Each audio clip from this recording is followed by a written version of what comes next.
What's up, fellow lords of gaming, and welcome back to another episode of Marvel Future Revolution. Today we're getting into another the good, the bad, the ugly, and we're specifically going to talk about the companion system and training grounds. Specifically, more or less I want to talk about training grounds, really. Excuse me, the companion system more than I would talk about training grounds. You've heard my opinion before on how I feel about training grounds, and I still feel the same way about training grounds. I think I even feel more strongly about that now. I think training grounds is probably the ultimate FU that a developer could possibly give a game.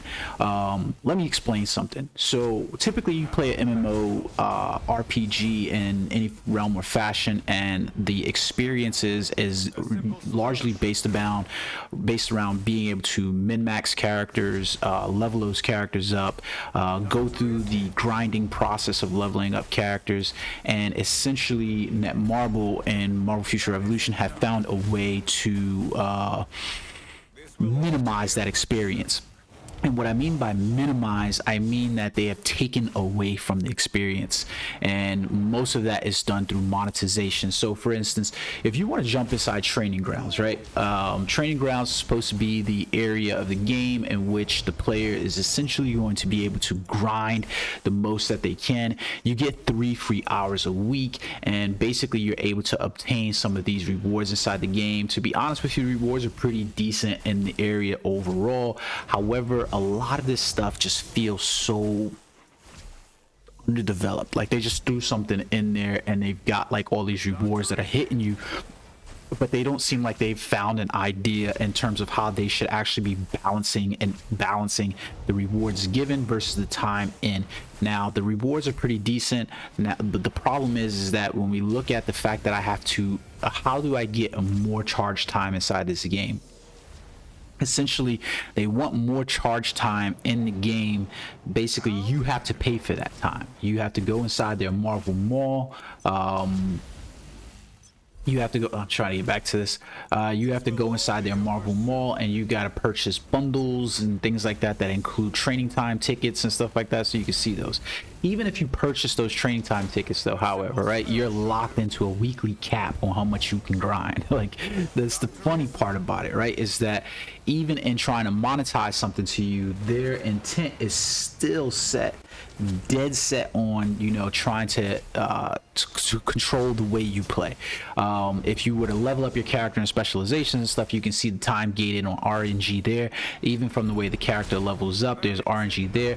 Every aspect of character development in this game is literally either a time gate, a pay to win scenario, or just completely baffled. Which leads us into companions, right? Because you can see my level right here is I'm at 119. I'm at 48.28. So that gets into the companion system inside here.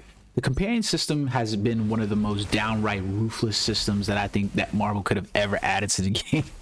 I'm be perfectly honest with you. It's perfect bull, to be perfectly honest with you. Like, you know, every update now we get a new companion. Those companions are flooding the market, and basically they want you to pay. With Baron Mordo and this update right here, specifically for this new Dark Domain update, we essentially got XP companions. So you can see Baron Mordo over here, he's got an XP gain. You look at Daredevil, Ghost Rider, he's got an XP gain. You look at where's my man Chuckles at? You look at Chuckles defense, but I think the other one, what is his name? Kasim. There you go, my man Kasim over here. He's even an XP gain character. So essentially, if you want to accelerate the rate at which you could level up inside of even the training grounds, you basically would have to have these characters, so that way you round out about where you're going to be. Oh, Jesus Christ, I'm having a hard time navigating the menus. You're basically locked into an area where you're basically like, yeah, so I want to do training grounds, but in order to do training grounds, before I even jump in, I need to maximize my experience gains inside here. So you can see, for instance, I'm sat at about 18.34% for experience gains, but I started out earlier before I had acquired Baron Mordo, like mostly because I didn't want to pay for Baron Mordo. I really didn't, and I was relying on you know, just the rolls of getting Baron Mordo from my dimension of my companion tickets that they've been giving us, because I've just been saving them up and my account has been free to play.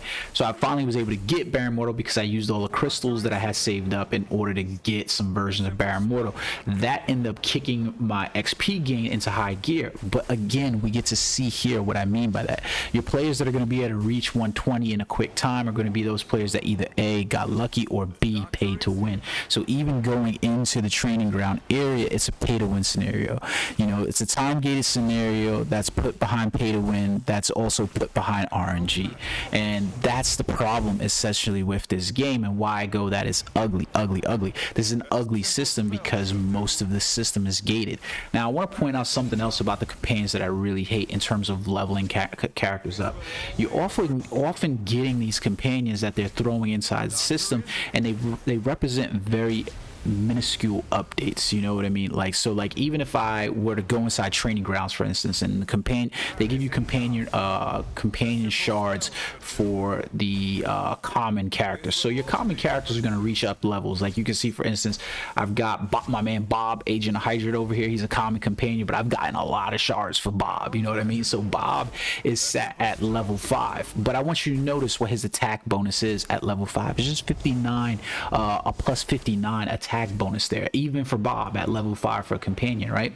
But now the cost that it's going to get me to level up Bob to level 5, meaning that if I go in here and I choose the upgrade model, it's 300,000 to go from, you know, level 5 to level 6, or to 6 for Bob the Agent of Hydra, and it's going to cost me the same amount of shards for Bob the Agent of Hydra to go to 6-star as it would if I was to use, per se, like a character like my man Icarus over here. To manage him and get him to upgrade, it's the same cost regardless. You see what I'm saying? It's going to be 250,000 to get Icarus to level 5, and it's going to cost me 300,000 to get him with 320 shards to get him from 5 to 6.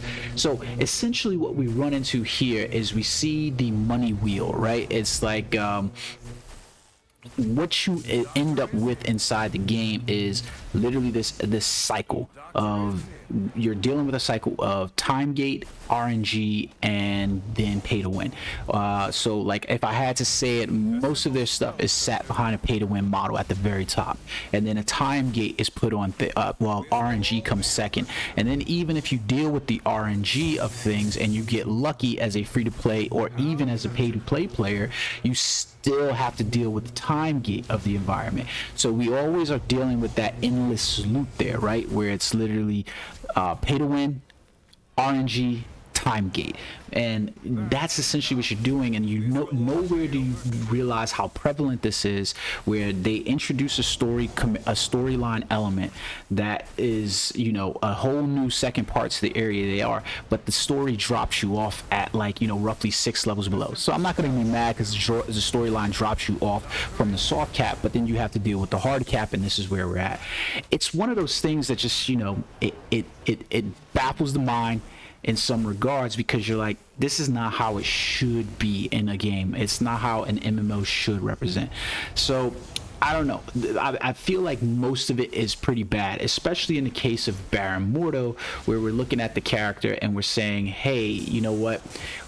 His skills represent a overall bonus in terms of giving some characters back stuff. So like, you're gonna see that the ultimate gauge recovery is gonna help out with characters, the decreased remaining cooldown is gonna help out with characters, and his increase of attack, depending on how much those skills increase, they're gonna help out with characters across the board for like Magic and Doctor Strange.